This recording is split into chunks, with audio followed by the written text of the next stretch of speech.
Hey guys, and welcome to some more Star Citizen hot issues. Every month we take a look at the issue council, various bugs, fixes, frequently asked questions, and pressing problems in Star Citizen. The idea here is to help some questions get answered, signpost you to any answers that you might need, save CIGs Customer Support some time, and act as a public service announcement for some other bits, all for Squadron 42 and Star Citizen. Links to pretty much everything we discuss in the description as well. So release dates, constantly being asked about release dates for 2.6, 3.0 and Squadron 42 Episode 1. We don't have any hard release dates on anything, but we can guesstimate based on the information we've been given. For 2.6, which is the Star Marine update, I'd expect between the 9th of October, which is CitizenCon, and the end of October. 3.0, a release date for that's planets and the Persistent Universe expansion, effectively, fleshing it out a lot more. By the end of 2016, it's been said, but I'd expect early to mid-December for a release for that. Squadron 42 Episode 1, the release date was originally pegged for 2016 at CitizenCon 2015, so it's more likely, in my opinion, to be an early 2017 release. I have no idea, though. We'll have to wait until the 9th of October at CitizenCon to know more. They should release a harder date, or at least give us an update on when Squadron 42 Episode 1, as well as the rest of the release dates are coming out. The Cutlass rework. So Matt Sherman recently posted a comment when he was talking about the Cutlass rework. He's happy to see the excitement of the recent info that Josh and Matt and himself have all been talking about the rework and all the videos and stuff that have been seen about that. We're excited to get dug into the Cutlass and to get its place and purpose in the universe as a whole locked down. As some people have already pointed out, there are going to be some serious changes and revisions to the Cutlass, and they're much needed. So they're planning to totally redefine exactly what the Cutlass is at the moment with a mantra of flight, board and carry. So think of those things when they're going to be refactoring it, and they're confident that they're going to get a load of Cutlass Black pilots that have traded their ships in the past back, but also they're going to be updating the Cutlass Red and the Cutlass Blue as well after they finish that Cutlass Black for the ambulance and police roles. In regards to Star Citizen's integration with DirectX 12 and Vulkan, so we know that DirectX 12 and Vulkan is getting added to the CryEngine in some near future updates. This doesn't really affect Star Citizen in the same way because it's made effectively with the Star engine now, a over 50% modified version of that original CryEngine. But Ryan Chambers did confirm that they're looking at both DirectX 12 and Vulkan and will integrate whatever makes sense into the game. That could be one, that could be both. I'm sure that the additions of DirectX 12 and Vulkan into the new CryEngine, though, will at least give them some extra integration information and some extra ideas, though. So let's talk about the Star Citizen HOTAS briefly. The Scitech and Mad Catz Flight Specialist controllers have been bought by Logitech, and the Star Citizen branded HOTAS was supposed to be made by Scitech, and that's likely to be affected now by that purchase of Scitech and Mad Catz. But we haven't got an official word exactly what's happening with that yet. It's quite possible that it will be a good thing, as Logitech will want to bring an amazing looking and performing product to establish itself in the industry of high-end flight sticks for space games. We'll have to wait and see. The use of MFA or multi-factor authentication or two-step authentication is an extra level of security for your RSI Star Citizen account, and it is very recommended to use, very, very much so. You can find it and quick instructions of how to implement it on the account security section of the RSI website. There is a quick video there as well, but also I've done a video of myself in the description below, so check that out. The issue council. So we're going to go over some of the major issue council bugs and some other bits and bobs for the issue council. This is something you should try and be involved with if you're playing Star Citizen regularly. So ammo issues. Some ballistic weapons are having ammo issues. These normally being that the weapons have no ammo when you're trying to use them. This appears to be normally when you swap other ballistic weapons from other ships in most cases, but CIG would like you to add to the reports of this issue and help prioritise it on the issue council if it's affected you.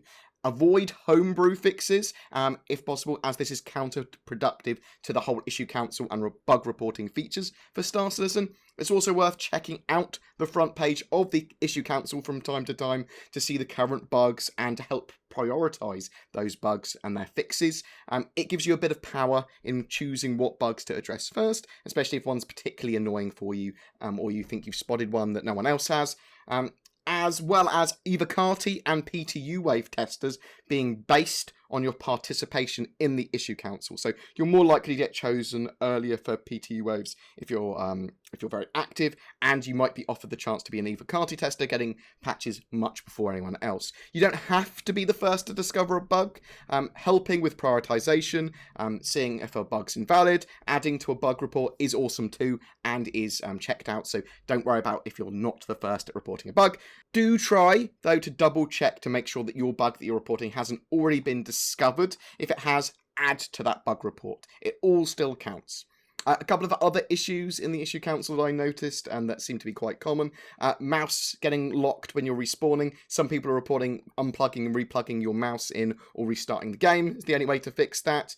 Missing weapon scopes and floating attachments. That issue has been identified and I believe was fixed in Bug Smashers, so hopefully we should see it fixed in the next patch, but feel free to add to the bug report if it's happening to you. Don't create new ones unless it is an entirely new bug. And the extreme lighting glare. This happens a lot in reflections with various lights and in hangars, a lot in the game as well. They are aware of that issue, but feel free again to add to a bug report if you think you've discovered something new or you're able to find it, or if you want to help prioritize it, go to the correct section.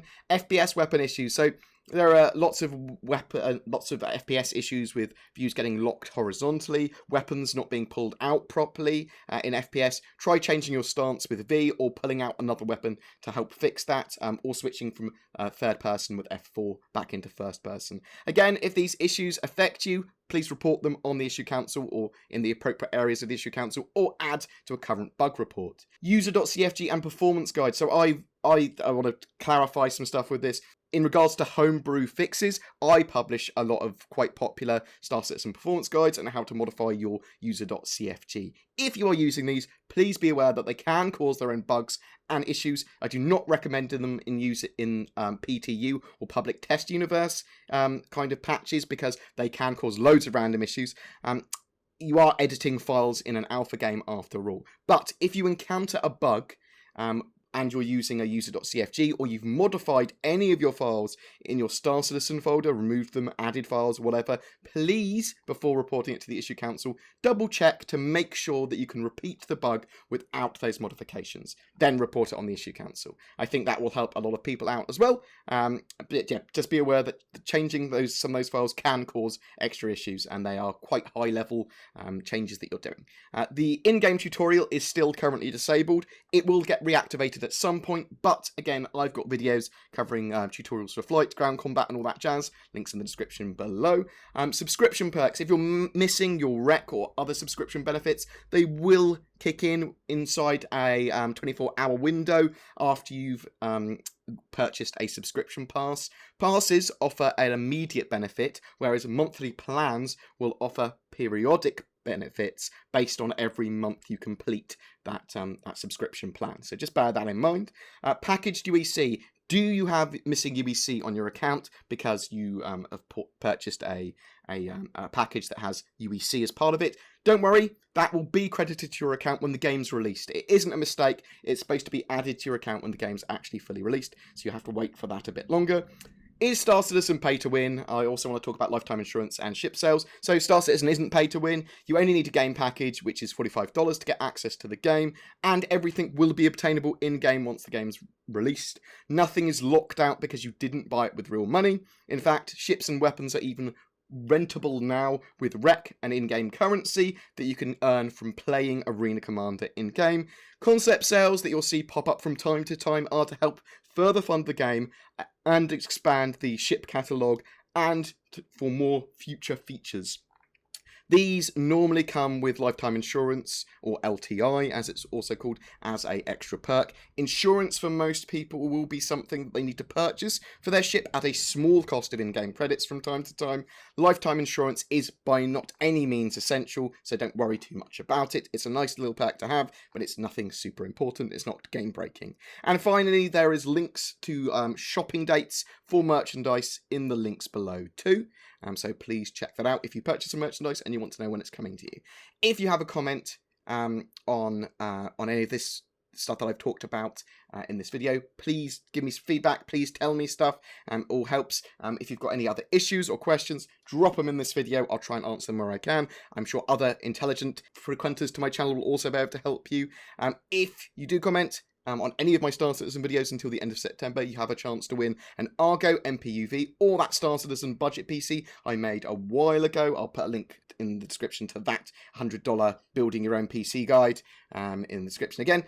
So please check that out. Please don't forget to like and subscribe, as it genuinely does help me, and I will see you in the verse. For those of you that would like to go the extra step and support the channel even further than you already are, there are links below to GameWisp, Patreon, direct donations and all that sort of jazz as well. It genuinely helps me out so much more than you could ever know, so thank you so much.